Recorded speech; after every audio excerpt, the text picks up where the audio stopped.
Hey, salut! Le jeu. On parle souvent de jeu, puis la majorité des gens pensent souvent que il faut que le chien s'occupe lui-même, puis il faut que le chien il me rapporte, il faut que le chien me donne, puis tout ça, mais c'est pas toutes les races qui sont conçues de la même façon. Avec Logan, ce que j'ai fait au départ, oui, il était motivé, mais ce que j'ai fait au départ, c'est que j'ai créé un lien avec le Tug Break. Fait que quand il tug, je crée ce genre de lien-là, mais je ne vais pas aller chercher un contrôle avec un chien, exemple, qui n'a pas une morsure qui est pleine comme ça. Parce que si à chaque fois je t'y donne, puis que mon chien n'a pas de drive, bien, il va perdre confiance puis il ne voudra pas jouer les prochaines fois. Fait que ça devient plate parce que c'est toujours toi qui prends possession du jeu. Break.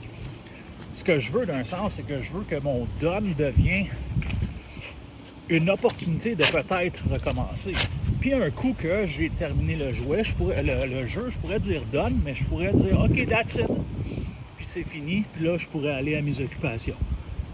Puis tant que, push, je fais un downtime, un petit 5 minutes, puis après ça, on retourne dans la maison. Fait qu'il y a un that's it qui est un mot qui ferme une fenêtre d'opportunité de jouer, puis qui n'a pas accès nécessairement à ça. Puis la prochaine fois qu'on va recommencer, je vais ressortir le jouet, là, le chien va finir par triper.